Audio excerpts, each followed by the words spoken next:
Hello guys, তো আমি জানি অনেকটা ভিডিওটা দেরি করেই তোমাদের সাথে পোস্ট করলাম। তো আজকে আমি তোমাদের সাথে শেয়ার করব বার্থডের দিন কিভাবে কি রান্না হয়েছিল।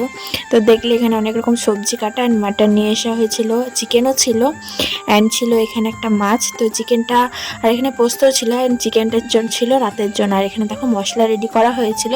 তো রেসিপিগুলো তো তোমাদের সাথে শেয়ার করা হলো না, বাট কী রান্না হয়েছে তোমাদের দেখিয়ে দিই।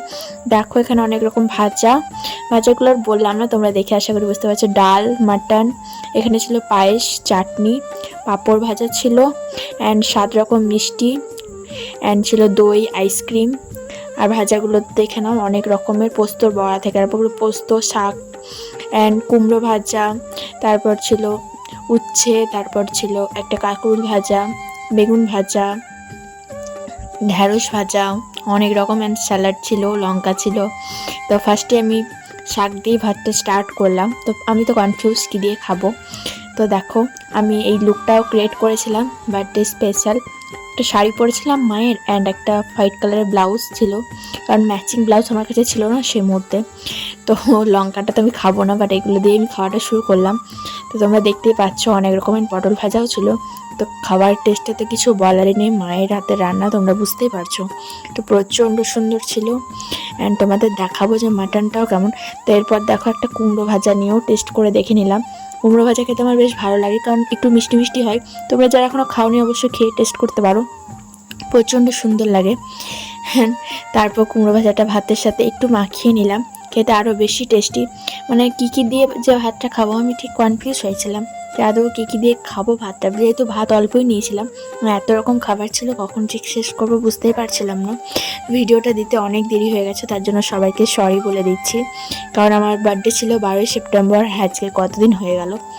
তো আমি একদম ল্যাদ খেয়ে পড়েছিলাম, কোনো ভিডিও এডিট করাই হচ্ছে না, না তোমাদের সাথে পোস্ট করা হচ্ছে, না লাইভে আসা হচ্ছে। তো প্লিজ তোমরা ক্ষমা করে দিও। তারপর দেখো এত বড় একটা মাছ খাচ্ছিলাম। তো মাছটা তো খুব সুন্দর একদম ভাজা ছিল ভালোভাবে। তো তোমরা বুঝতে পারছো মুখের মধ্যে কাঁটাটাও সদ্য আমি খেয়ে ফেলছিলাম। তো প্রচণ্ড সুন্দর লাগছিল। তারপর একটু পোস্ত বড়াটা রেস্ট করছি। বুঝতে পারছো পোস্ত বড়াটা কতটা সুন্দর, কতটা বড় দেখতে পাচ্ছ। হেভি টেস্ট হয়েছিল, কি বলবো, দারুণ লাগছিল। এই একটাই দিন আসে যে দিনটায় আমরা মানে দিনটা এতটা স্পেশাল হয়, কি আর বলবো তোমাদের। তবে একটু শশাও খেয়ে নিলাম, স্যালাড খেয়ে নিলাম, এত কিছু খাচ্ছি বলে। তো প্রচণ্ড সুন্দর লাগছিলো খাবারগুলো। তারপর ভাবলাম না মাটনটাও একটু তোমাদের শেয়ার করি।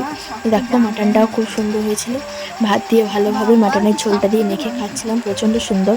আর মাটনটাও খুব সুন্দর ছিল অ্যান্ড তার সাথে ছিল আমার যে চর্বিটা হয় সেটা খেতেও অনেকটা ভালো লাগে, বেশি ভালো লাগে না, মোটামুটি মাটনটা খেতে খুব ভালো লাগে। দেখো চর্বিটাও দারুণ লাগছিলো খেতে, কি বলবো, তোমাদের একটু দেখিয়ে দিলাম, জানি তোমাদের লোভ লাগবে দেখে। তো দেখো এখানে মাটনটা ভালোভাবে তোমাদের সাথে শেয়ার করলাম। তো প্রচণ্ড সব রান্নাগুলোই খুব খুব খুব সুন্দর হয়েছিল।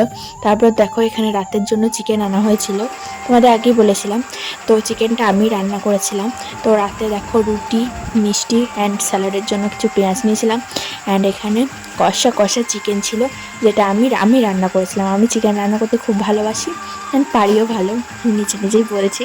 দেখো কতটা সুন্দর হয়েছে আর খেতেও অসম্ভব সুন্দর। এখানে আমি লেবুর রস অ্যান্ড দিয়েছিলাম সস, আর এইসব দিয়ে ভালোভাবে রান্না করেছিলাম, প্রচণ্ড সুন্দর লাগছিলো। অ্যান্ড ঝোলের কালারটাও দেখো একদম লাল লাল ঝাল।